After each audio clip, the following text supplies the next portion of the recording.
ৰূপহীহাটত দ্বিতীয়টো উচ্ছেদৰ বাবে সাজু হৈছে প্ৰশাসন বেদখলকাৰীলৈ উচ্ছেদৰ জাননী প্ৰেৰণ সামগ্ৰী ৰাজহ চক্ৰৰ উল্লেখযোগ্য যে সামগ্ৰী ৰাজহ চক্ৰৰ খাটুৱাৰ মৌজাৰ বেলগুৰি কছাৰীগাঁও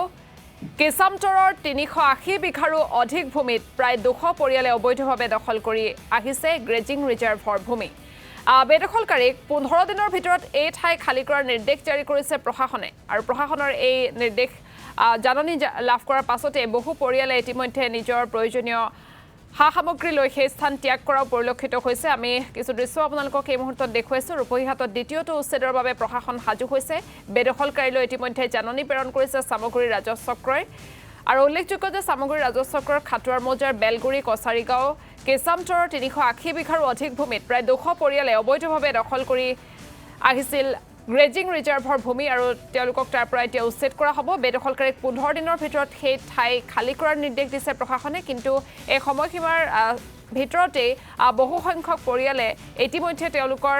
প্ৰয়োজনীয় সামগ্ৰী লৈ সেই স্থান ত্যাগ কৰিছে আৰু এই সন্দৰ্ভত আমাক সবিশেষ জনাব নেকিবুৰ ৰেহমানে তৃতীয় পৰ্যায়ৰ উচ্ছেদৰ ইতিমধ্যে সাজু হৈছে প্ৰশাসন আৰু আপুনি যদি চাই যে সামগ্ৰী ৰাজহ চক্ৰৰ খাটুৱাল মৌজাৰ বেলগুৰি কছাৰীগাঁও আৰু কছাৰীগাঁৱৰ আপুনি যদি চাই ৩ নং দাগৰ প্ৰায় ৪টাকৈ অংশত ইতিমধ্যে প্ৰায় ৩৮০ বিঘাতকৈ অধিক ভূমিত তেওঁলোকে ইতিমধ্যে প্ৰশাসনে উচ্ছেদ চলাবলৈ জাননী প্ৰেৰণ কৰিছে মই সামগ্ৰিক পৰিৱেশ দেখুৱাইছো এয়া হ'ল বেলগুৰি কছাৰীগাঁৱৰ দৃশ্য আৰু আপুনি যদি চাই সামগ্ৰী ৰাজহ চক্ৰৰ যিসকল লাটমণ্ডল আছিল তেওঁলোকৰ জৰিয়তে যিসমূহ ঘৰত তেওঁলোকে চৰকাৰী ভূমিত যিসকল লোকে বসবাস কৰিছে তেওঁলোকক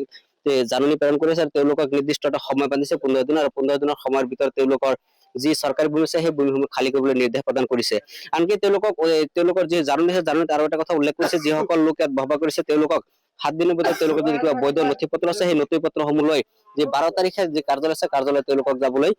তেওঁলোকে নিৰ্দেশনা দিছে এটা কথা উল্লেখ কৰিব লাগিব প্ৰায় ইয়াত বিগত প্ৰায় যদি আপুনি চাই প্ৰায় ৪০ বছৰ পৰা ইয়াত যিসকল লোক আছিল তেওঁলোক বসবাস কৰি আছিলে আৰু ইয়াত গেজিং ৰিজাৰ্ভৰ যি ভূমি আছিলে সেই ভূমিত প্ৰায় ২০০তকৈ অধিক পৰিয়ালৰ লোকে প্ৰায় বসবাস কৰি আছিলে আৰু বসবাস কৰি থকাৰ ফলত যি চৰকাৰৰ যি উচ্ছেদ অভিযান ইয়াৰ মধ্যসময়ত আৰম্ভ হৈছে আৰু দ্বিতীয়টো পৰ্যায়ৰ বাবে ইতিমধ্যে সাজু হৈছে অৰ্থাৎ আজিৰ পৰা ১৫ দিন পিছত ইয়াৰ যি উচ্ছেদ আছিলে উচ্ছেদ অভিযান আৰম্ভ ইয়াত এগৰাকী লোক আছে মই তেখেতৰ কাষলৈ যাম আপোনালোকক জাননী প্ৰেৰণ কৰিছে উচ্ছেদৰ কাৰণে হয় কিমান দিনৰ সময়সীমা দিছে ১৫ দিনৰ সময়সীমা দিছে আপোনালোকে কিমান বছৰ আছিলে ইয়াততো আমি প্ৰায় ৫০ বছৰ মান ধৰি বহি আছো এতিয়া ক'ত যাব এতিয়া আৰু উচ্ছেদ হ'ব আৰু চিন্তা এটা কৰিব লাগিব মাটিবিৰা ল'ব লাগিব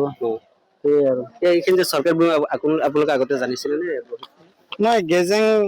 মানে আমাক যেতিয়া আবণ্টন দিছিলে তেতিয়াতো গেজেং নাছিলে গেজেং হৈছে আপোনাৰ এই আজি ১০-১৫ বছৰ মান ধৰি গেজেং হৈছে আগতে গেজেং নাছিলে ফটককৈ গেজেংটো কিহৰ কাৰণে হ'ল আবণ্টন পত্ৰ দিয়াৰ পিছতে যে গেজেং হৈ গ'লগৈ কাৰণটো কি সেইটোৱে আৰু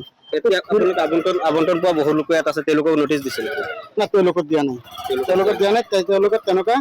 আবণ্টন থকা মানুহৰ এই তেনেকুৱা এটা যাৰ নেকি আবণ্টন আছে তাৰ ঘৰে ঘৰে এটা মানে নটিচ এটা কাগজ এটা মাৰি থৈ গৈছে ঘৰে ঘৰে আৰু কিমান মানুহ প্ৰায় উচ্ছেদৰ কবলত পৰিব এইটো উচ্ছেদত প্ৰায় ৫০০ৰ ওপৰত হৈ যাব ৫০০ৰ ওপৰত কিমান ভূমি আছে বা আপোনালোকে গম পাই ইয়াত উচ্ছেদ হ'ব আপোনাৰ ৩৬০ বিঘা মান শুনা পাইছো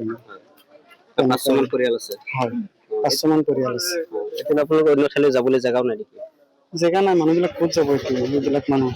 বহুত দিন ধৰি বহি আছে ইয়াত মানুহ আৰু নিশ্চিতভাৱে এটা উল্লেখ কৰিলে ইয়াত যদি আপুনি চাই প্ৰায় ৫০ বছৰ পৰা ইয়াত যিসকল লোক আছিলে তেওঁলোকে যি এই বেলগুৰিৰ কছাৰীগাঁৱৰ যি গেজিং ৰিজাৰ্ভৰ ভূমি আছিলে সেই আপোনাক এই মুহূৰ্তত ধন্যবাদ জ্ঞাপন কৰিছো আপুনি উচ্ছেদস্থলীৰ পৰা পৰিৱেশ দেখুওৱাৰ বাবে